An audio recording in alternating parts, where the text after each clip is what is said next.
now tapped in with the introspective father and son duo. Last name may be strange, but never strangers to the game. Adjust the listening devices and keep it loud. Coming in, flex. I just wanna win, LABB, who we running with, 2233, I'm on 10 again, state your name. Hello, and welcome to another installment of No Strangers to the Game. I'm Ja, and that's Troy. And on today's episode, we're really just going to be doing a wellness check. I want to start it off by asking you and really just giving your input on how you're processing all of the current events in today's world, from racial injustice to still, going through the COVID pandemic and everything like that. Yeah, for me, I'm just trying to stay positive. I really, for the most part, turn the news off. It's just one of those things where the more you consume of it and you get consumed by it, it really brings your spirit down for me. So I've been listening to more music, listening to more motivational type of podcast or speakers, things that lift my spirits and keep my focus on goals that I'm trying to obtain, and at the same time, keep me in a proper and happy space. So typically before I go to bed, I put on something that is motivating, uplifting, and positive. And as soon as I wake up, I do the same thing. I want to end my day off on a positive note. I want to start off on a good note, just to try to keep me focused on the good things, opposed to some of the things that are happening around me that are not so positive. And so how about you? What are you doing in these times? I think luckily for me, obviously I'm still in school and training and stuff like that. So it's not that I am ignoring, the issues going on, but it allows I have a lot of things going on. So I don't have a lot of time to sit around and just kind of, I guess, be sad or upset or angry or anything like that. I kind of got to keep getting up and doing what I have to do every day. Going to school, doing homework, practicing every day. But like I said, it's not to the point where I'm just ignoring the issues going on and, some of the issues we're facing as a country and as a world. But like I said, I just have so much going on that it's like I don't have time to sit around and just be sad or upset about it. So that's kind of a good thing in my opinion. But I guess the question is, what is the balance between, because you said turning off the news, and I don't watch a lot of news anyway, but what's the balance between being informed, turning on the news to know what's going on, to where you're just not ignorant, as opposed to watching the news all day, every day, hearing all this bad news and kind of getting bogged down by it? Well, I think, you kind of want to know of are there any big events? Is there any, hailstorms coming, hurricanes, any immediate dangers that could put you in a situation where you need to be aware of?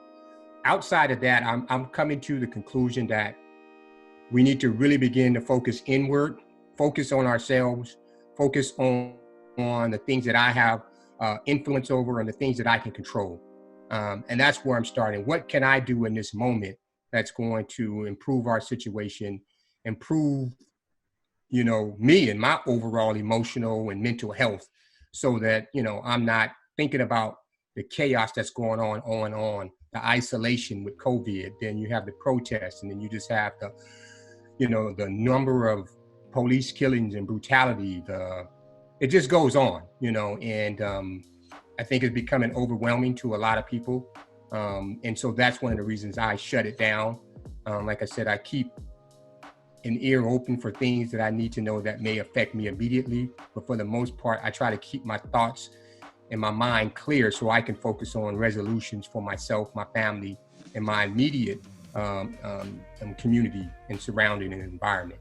So for me, that's the approach that I'm taking, because it can become overwhelming, and you are only one person to be able to deal with these things. And so I always say that one person can't change the world, right, by yourself, but you can do something as one person that may have a huge and significant impact on the world. And so always talk about purpose. This is the time to jump, man. Look internally to find out what it is that I need to do, so that I can be ready for, if my numbers call, to have that impact or do something that's going to be impactful and effective for what's happening today. So I know you're a big sports fan, LeBron in particular. What are your thoughts on the athletes, the sports leagues, getting involved in the social justice issue? Whereas a couple of years back, when Colin Kaepernick first, started his protest and kneeling, everyone said that it should be kept out of that arena.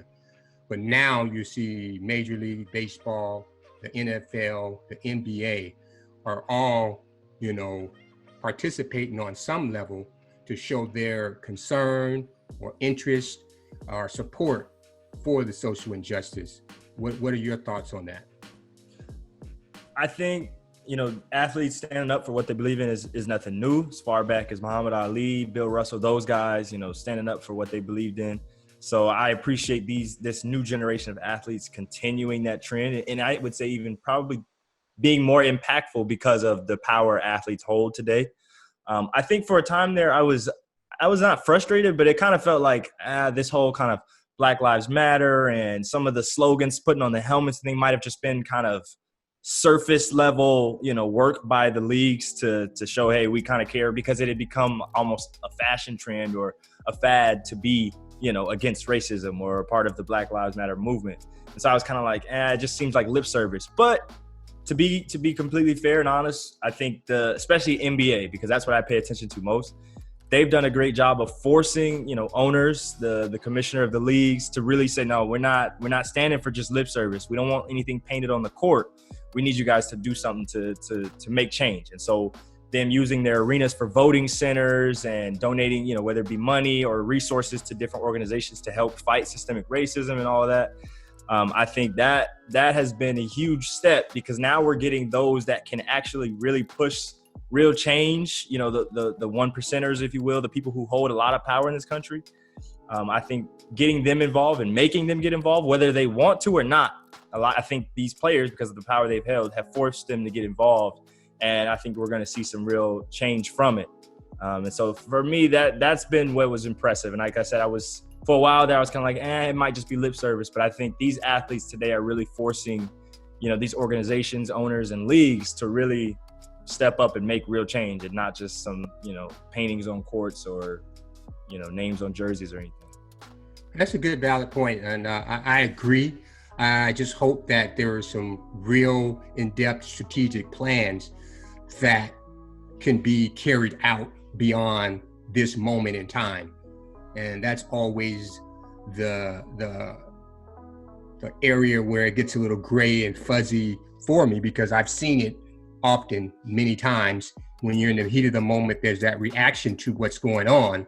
And as that kind of dissipates, the further away we get from that initial impact or implosion, the more and more people seem to kind of get removed from it or forget about it and go back to business as usual.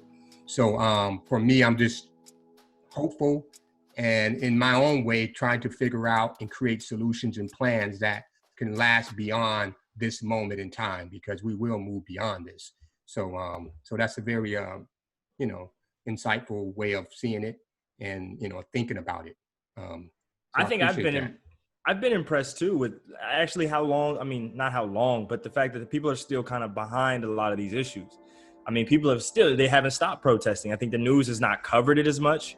And it's not what it was at the height, but people are still protesting about things. People are still making sure to carry out these issues. With Breonna Taylor case specifically, I think people they were protesting up until the decision came down. And obviously when the decision came down, is something that I think a lot of people weren't happy with, then it kind of even more so pushed people to really fight for stuff. So I've been impressed with people carrying it and keeping it going.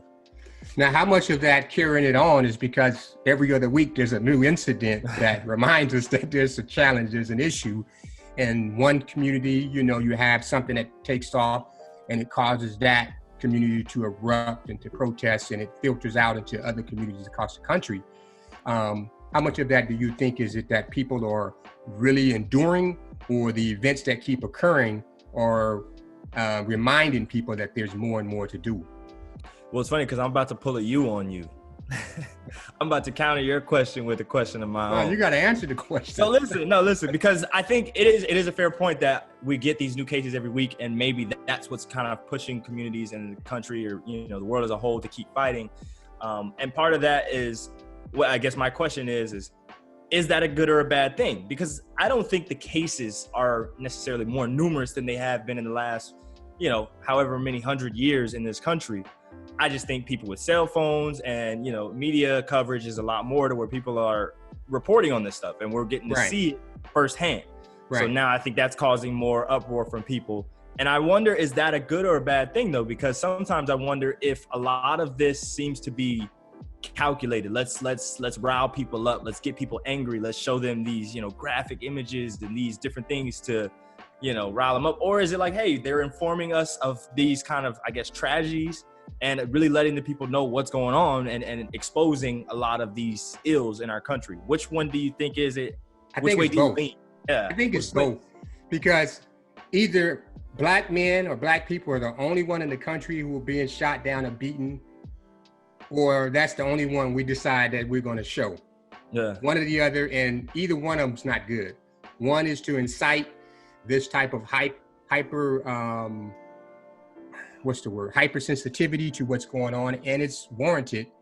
But the other is to say that, and the other to me is creating a mindset, a fear, an overriding fear that, hey, we as Black folks need to fear for our lives. Yeah. And on some level, it's true, but we can't walk around every day with this type of emotion and this type of fear. It really keeps us from becoming who we can be and reaching our potential, because we're reacting to the fear that we feel that we're in, or we're placed in these conditions and situations where fear is our main source of, what's the word I'm looking for? Fear is basically the thing that's driving us to do the things that we do. And I think we have to step back in all of this, regroup and say, what is the best course of action to resolve our issues from not only today, but moving forward in the future? Because we're continuing to be in a reactionary state, and that's never good. And I think that's one of the things that when I talk to people about the whole Black Lives Matter movement, and they say, well, it's blown out of proportion, more white people are killed by cops annually than Black people. And I'm like, well, we can argue over the statistics all day long, but the reality of it is this: there's either this problem is actually happening and we need to acknowledge and address it, and in that way, we need to make sure we push the movement that Black lives do matter because they're being put in danger more so than others, or this problem is a figment of our imagination, right? Let's say this whole thing is just overblown and overhyped, then there is a narrative being pushed that our lives do not matter. And in that way, we need to counter that with the idea that Black lives do matter. Because even if it is just all media overblowing it, then, you know what I mean, that they're sending a message to us, like you said, a fear-inducing message that's like, you guys are being hunted, you guys are being, you know what I mean? And so either way it goes, either way you believe, I think you can still get to the result that we need to have a message that Black lives do matter, because they're either being targeted physically, whether it be by police brutality and racial injustice, or by media coverage of, or media over coverage of certain events trying to scare them. Either way you believe it, or way you look at the statistics, or the way you look at these different events, I think that movement is, or at least the slogan itself, is something that everybody should be able to get behind. Yeah, everybody should be. I really, to be honest with you, and I've thought about this, and sometimes I'm a little hesitant to say it because the reaction of it may be different than what I mean for it. I think it needs to be more than just Black Lives Matter. I think our messages need to be more clear, meaning not asking, not begging. I mean, when I look at the NBA and you have the slogans on the shirts, how many more love us? I mean, those are type of things that you don't say that from a position of power. And the movement, as I'm seeing the slogans, it's not coming from a position of power. It's coming from a position of asking someone to stop doing something that they have been doing for a long time. And you've been asking the same thing for centuries and it hasn't changed. And so I think we need to really begin to fine tune our messages from asking to doing things that we know are in our best interests, and you allow other people to respond and react to you, we're in reverse of that. We're responding and reacting to other things. And so that means that we're way out of sync and way out of control. And I think we need to step back and organize ourselves to focus on what is the immediate priorities that we need to focus on, and let's do that. And the things that are happening are going to happen, but we got to be organized and mobilize ourselves to where we can counter those, but also put other things in place that don't require us to be reactionary, more proactive approach, if that makes sense. Well, I guess we've talked about that. Obviously, that was kind of our first episode, what we felt the steps were that needed to be taken. I guess this episode, as we talked about, is more of a wellness check-in. So how have you, like we said, I mean, whether you believe these messages are intentional or are just the truth, either way, it can bog down your psyche, and it can kind of affect you. So how have you, as a Black man, how have you dealt with that on a daily basis? Like I said, I focus on things, and I listen to motivational, whether it be music, whether it be different speeches, podcasts that uplift me and put me in a mind frame that, I don't live in fear. I'm not living in reaction to what's going on around me, because I have control over my own environment. And I'll give you an example. I remember living in LA when we lived in LA. I lived in LA for about 13 years. And typically LA has been known for gangs, gang violence, and all those things. And we lived in the neighborhood. We lived off 104th between Central and Avalon. We was over there in the Watts area. So it was the hood. But in that time that I lived in LA, I never had a gangbanger or anybody ever approach me asking me where I was from. And not because I was a bad dude and anybody was afraid of me. I think it was really more so that my mind was so far removed from all of that to where I didn't attract that type of attention, or I didn't attract those type of people to me. I've seen them. I'd walk down the street and I'd just say, what's up? And I'd keep moving. And it was just some of those things to where it was so far removed that I never thought about it in the sense that somebody's going to approach me and ask me where I'm from. Even though I was aware to a degree and cognizant, I didn't think about it from that standpoint. And so I guess what I'm trying to say is that we have to begin to think about those things that we're trying to do, focus on achieving those tasks and goals so that we can move beyond this moment, because these are opportunities for us to do that. But if we stay bogged down with the overwhelming idea of what it is that's currently happening in our reality, it's going to weigh us down, and it's going to be traumatic, and it is traumatic. And so we have to take a reprieve from that and reboot, but reboot with the idea and the notion that I'm rebooting to do something better, and my ideas and goals are beyond the moment and reality that I'm in. And that's the key. I think it can sound insensitive to just say, hey, just put on some positive music and forget it. And that's not what we're saying. I think it's just that you really can't do much if your, mental state isn't a positive one, or one that's pushing towards something, that's going to make some change. Otherwise, if you're just kind of, it's good to have sympathy for some of these tragic cases, and for these, people that are suffering. But at the same time, you have to, I guess, remove yourself from that for at least a period to, like you said, reboot and refresh to where whatever your goal is, whatever you think your duty is to help the situation, you can attack that with, some energy, as opposed to just kind of being sad and upset, and not being really focused on what you actually need to accomplish. Yeah. And as we talk about that and we talk about the protests, and we talk about the various things that are occurring, ongoing.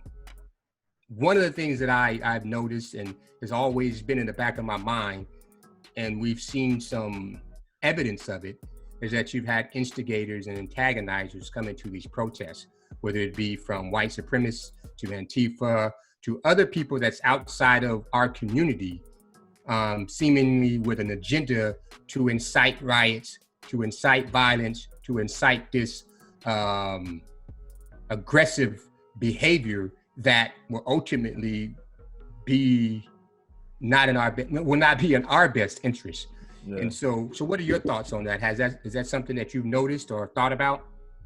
I mean, you definitely see it. I think anytime, you know, these protests come up, you see some of these specific cases, and then not more non-specific cases. And I guess the question is it's so vague, you know, it's really kind of hearsay, if you will, but you know it's happening. And that's the most annoying part about it. I think anytime there's an issue, if you can address it, if you know it first, you can address it, right? If you know what the issue is, whether you choose to address it or not, you have that option.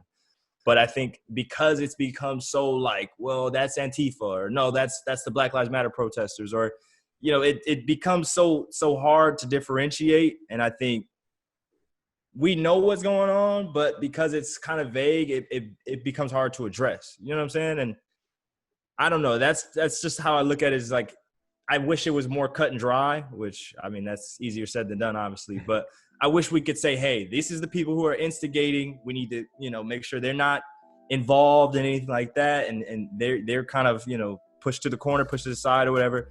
And this is, you know, everybody who's focused on doing the right things and pushing for some real change, we're marching on forward. So it just seems like I wish that could happen. That's how I look at it. And I don't know how that happens, if that can happen. But yeah, that's how I look at it. Yeah, you know, I always got a thought that seems to be way out different from most people. Here's what I'd say, and I know it sounds crazy, it may sound insensitive. If we just said nothing, walked away, start plotting and planning, not in a way we're going to, you know, take over America in a hostile takeover or anything like that. Here's what our agenda is. This is what we're doing. We ain't protesting. I don't want to use the word rioting. We're not protesting. We ain't talking about it. We ain't kumbayaing. We planning. Yeah. I think the whole world, the nation will step back and probably wouldn't know how to respond to that. And not that we're doing it because we don't want them to be able to respond, but because it's in our best interest and it's critical for us to step back and to really plan what happens after this. You know, I get it in keeping the names of the people that have been either killed or brutalized over the last several years. And it's important to make sure that justice is brought forth for them and their families.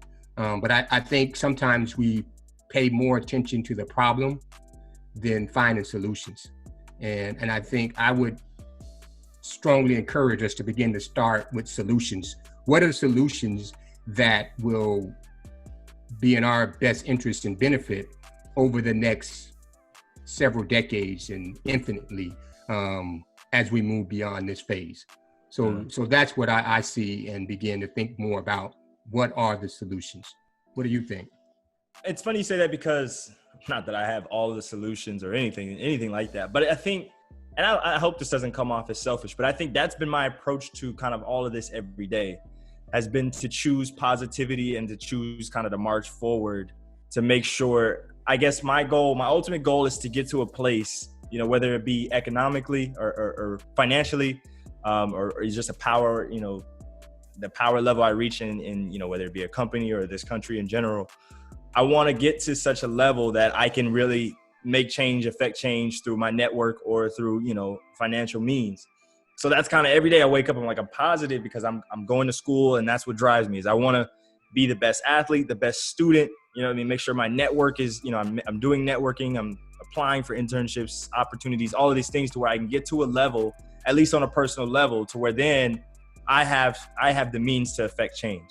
And not that I'm not a part of all of these movements and, you know, staying aware of what's going on currently. I'm not ignoring all of that, but I'm just making sure to stay focused to where I rise to a level to where I can make change for my community. And I think if everybody does that and we stay connected, make sure we all motivate each other and understand what our ultimate goals are, then, you know, we can rise to a level individually.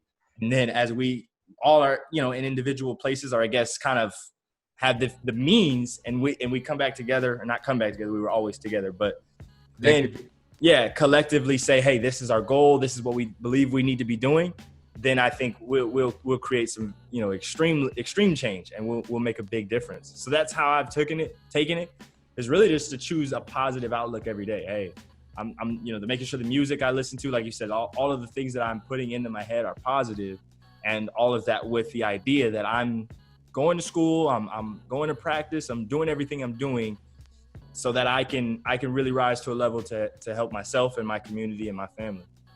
All right. Well, that's a definitely a positive outlook, and I think is a great approach to approaching what's going on now. And as we've talked about countless times, of how the media takes things, spins it, and creates a type of frenzy or a type of emotion to get people to function in a certain way.